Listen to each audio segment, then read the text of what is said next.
isi yose hari abanyarwanda batandukanye, ubwo ndi kuvuga ko mu bihugu bitandukanye bigize isi giye harimo abanyarwanda benshi, kandi muri abo banyarwanda harimo n'ubundi abakristo ba Kiliziya Gatolika muri rusange, kandi Kiliziya Gatolika iba ibigomba kubitaho nabo bakabona uko babona igitambo cya misa ndetse bakabona n'igitambo cy'Ukaristiya. Navuga ngo aba bantu baba bakwiye nabo kubona umwe mu bapadiri babayobora muri ibyo bikorwa byabo bya buri munsi. Ni mw'ubwo buryo uyu padiri yaroherejwe muri Canada, kuko hari imbaga nyinshi y'abanyarwanda yari yaragiyeyo agiye kugira ngo ajye abafasha muri ibyo byose. Turaza kurushaho kuza kugenda tureba gukorera rero ubutumwa mudiri aba ari umubyeyi w'abantu benshi batandukanye.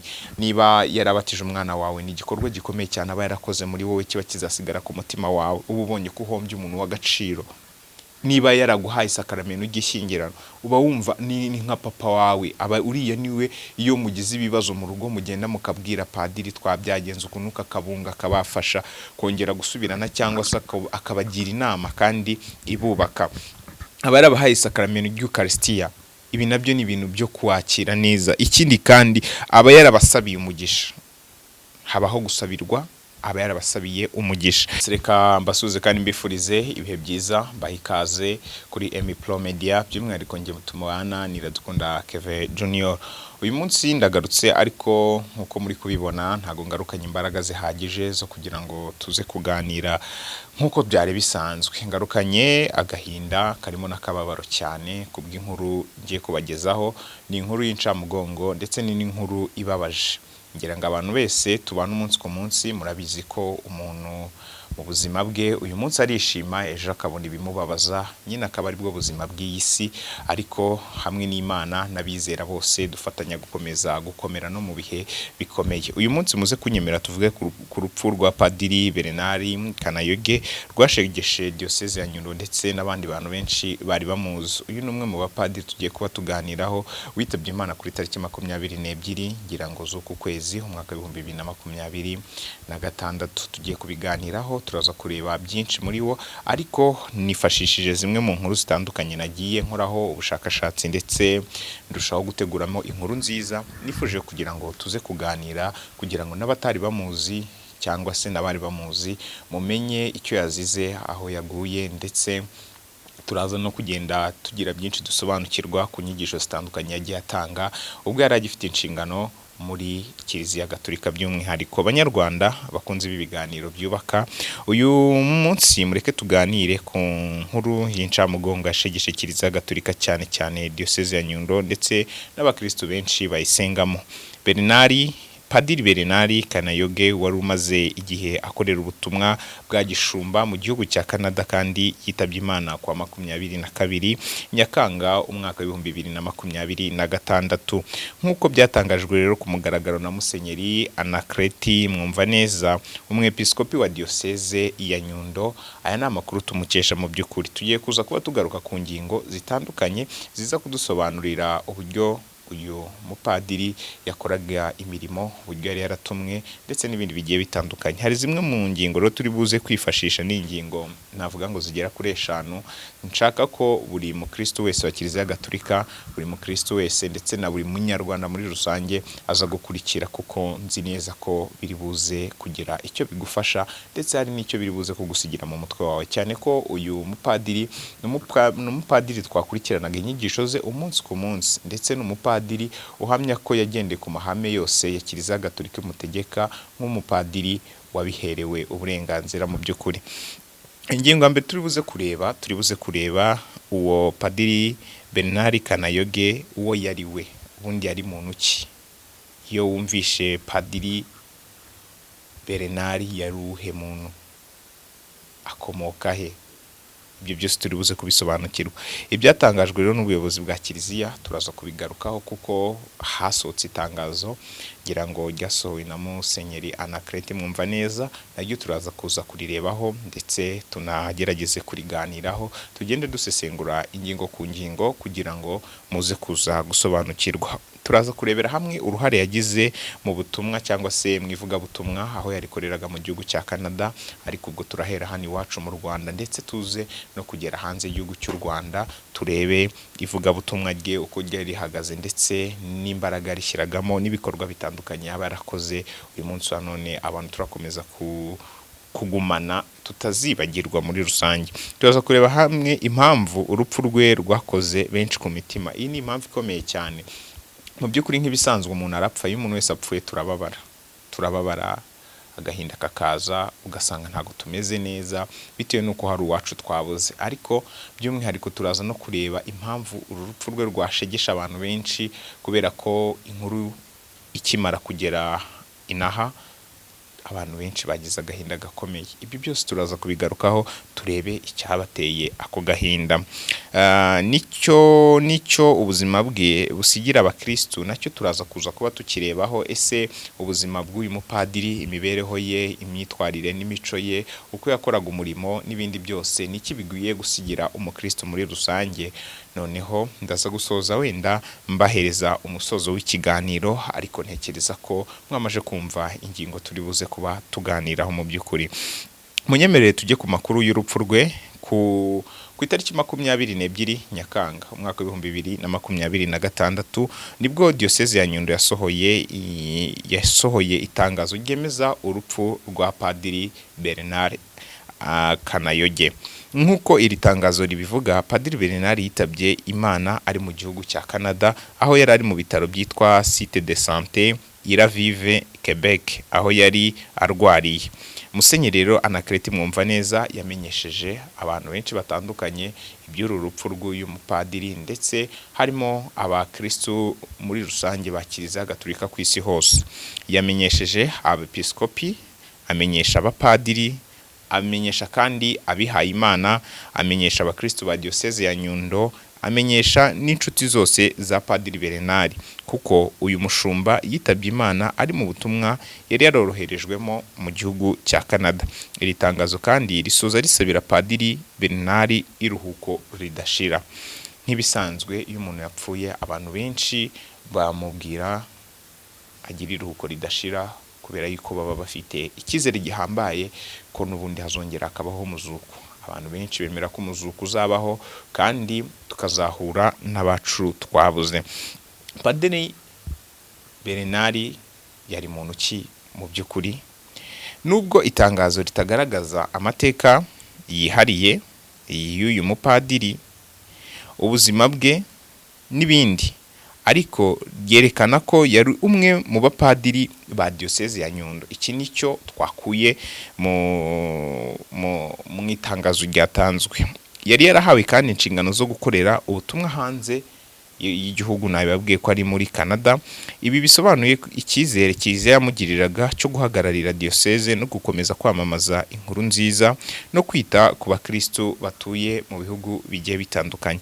Icyo nkigarutseho kugira ngo tukiganireho by'umwihariko, ku isi yose hari abanyarwanda batandukanye. Ubwo ndi kuvuga ko mu bihugu bitandukanye bigize isi harigiye harimo abanyarwanda benshi, kandi muri abo banyarwanda harimo n'ubundi abakristu ba Kiliziya Gatolika muri rusange. Kandi Kiliziya Gatolika iba ibigomba kubitaho nabo, bakabona uko babona igitambo cya misa ndetse bakabona n'igitambo cy'Ukarisitiya. Navuga ngo aba bantu baba bakwiye nabo kubona umwe mu bapadiri babayobora muri ibyo bikorwa byabo bya buri munsi.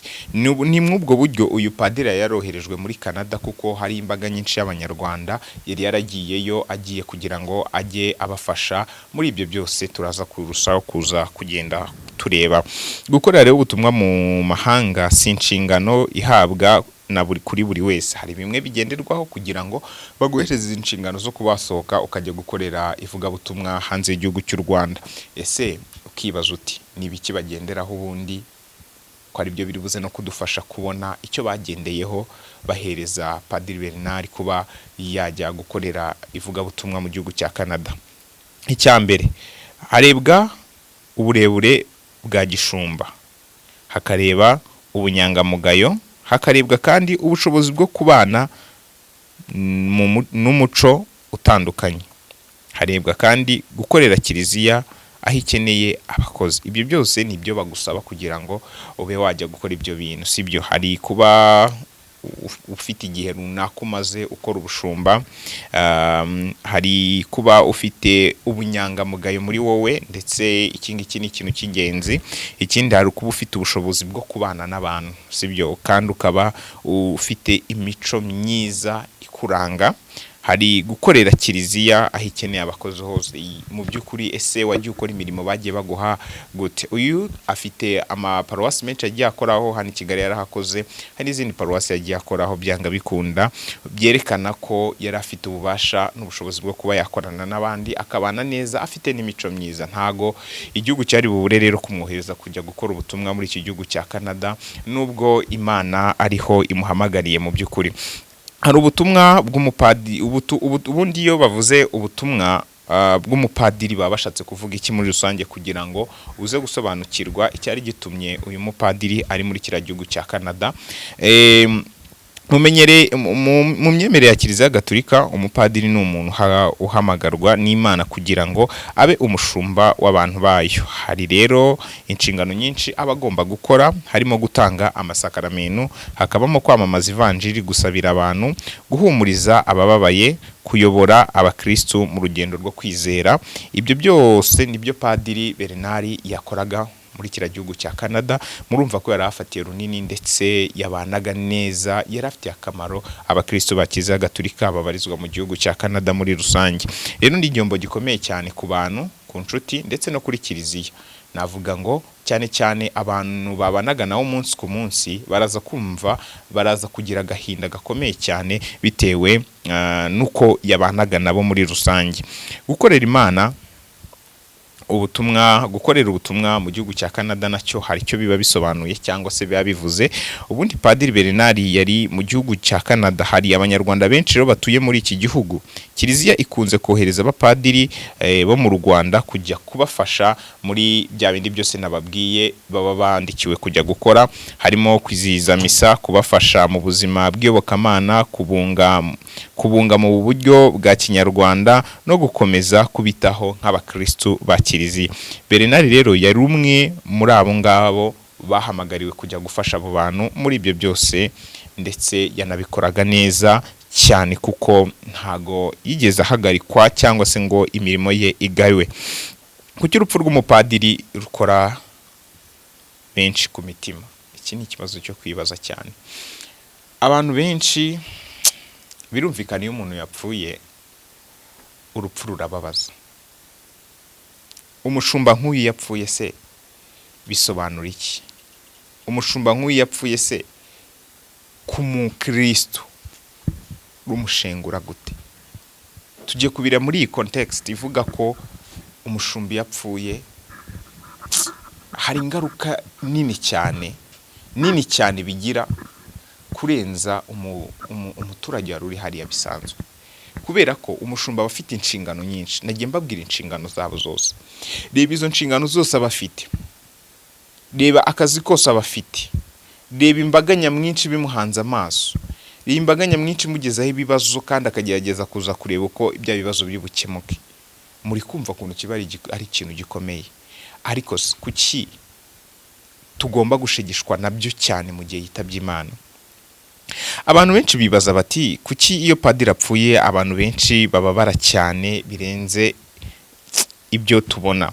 Impamvu nuko padiri aba yarababaye hafi y'abo bantu mu bihe byinshi by'ingenzi. Aba yarabatije abana babo, icyo ni icyambere gikomeye. Aba yarabasezeranyije cyangwa se yarabahaye isakaramentu ryo gushyingiranwa, ndetse aba yarahaye abantu isakaramentu ry'Ukaristiya, aba yarabasabiye, kandi aba yarabahumurije mu bihe bikomeye. Ikindi aba yarabasuye mu bitaro, abaye kandi yaranababaye hafi mu byago no mu makuba, harimo gusengera abitabye Imana ndetse n'ibindi. Niyo mpamvu rero urupfu ruba nk'urw'umubyeyi wa benshi. Mu by'ukuri urumva padiri aba ari umubyeyi w'abantu benshi batandukanye.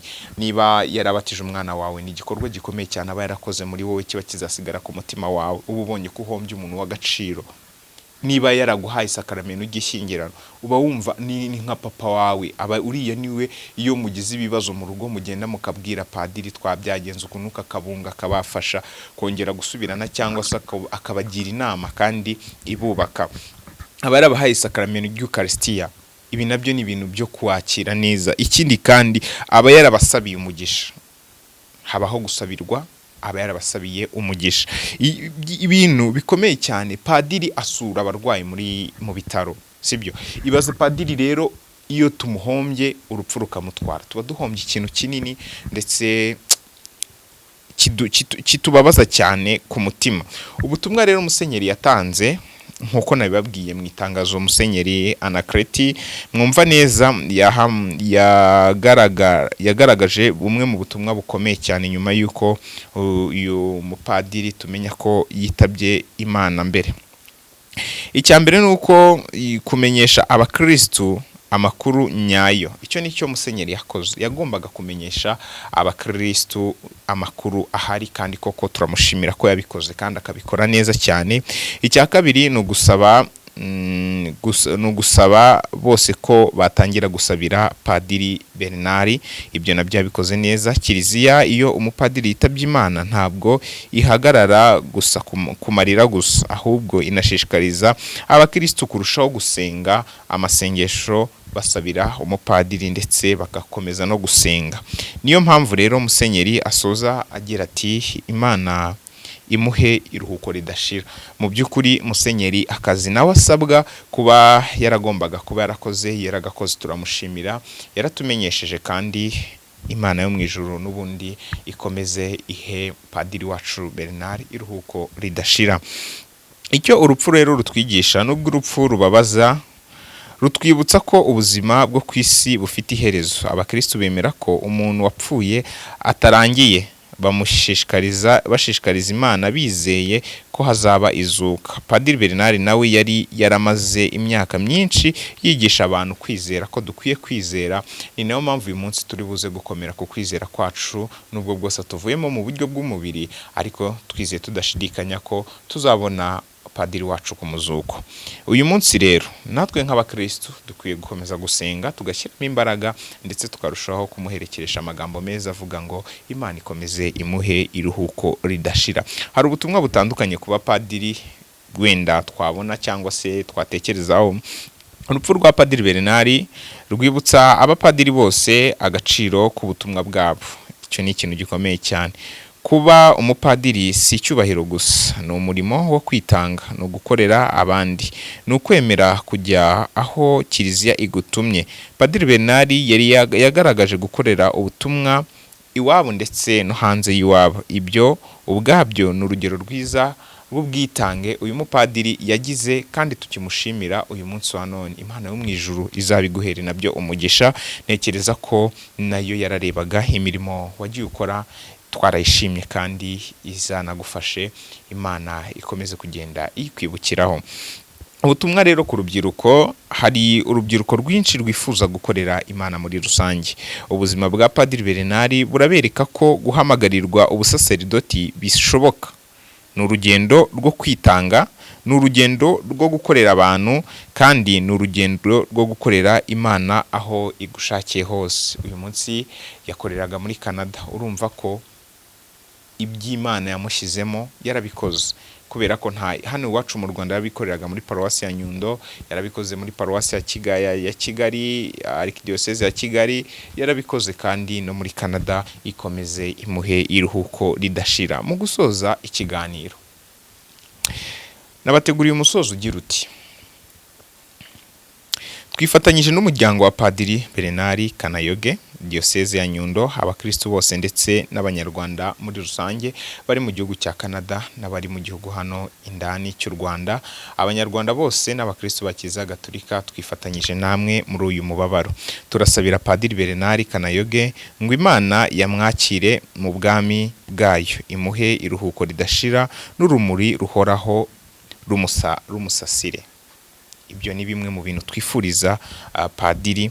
Nk'uko Kiliziya rero ibivuga ngo ntore y'Imana Padiri Bernard Kanayoge, Nyagasani akwakire mu babo. Ibikunguku niko kiliziya ibivuga. Murakoze kandi kudukurikira mwe mwese mwifuzaga kumva amakuru ya nyakwigendera Bernard Kanayoge, nayo ngayo icyo nicyo kiganiro twe twabateguriye, twifuzaga kugira ngo buri munyarwanda, umukristo wa Kiliziya Gatolika n'abandi mwese mukomeze kugenda mumenya amakuru ariho. Ubwo ngubwo umuhango wo kumushyingura nayo amakuru naza gushyirwa hanze na Musenyeri turaza kurushaho kuyamenya, kandi turagenda tuyabaha gatanu ku kandi. Mwebwe gusa icyo musaba no gukomeza kudukurikira no kubana natwe mu biganiro tubategurira umunsi ku munsi.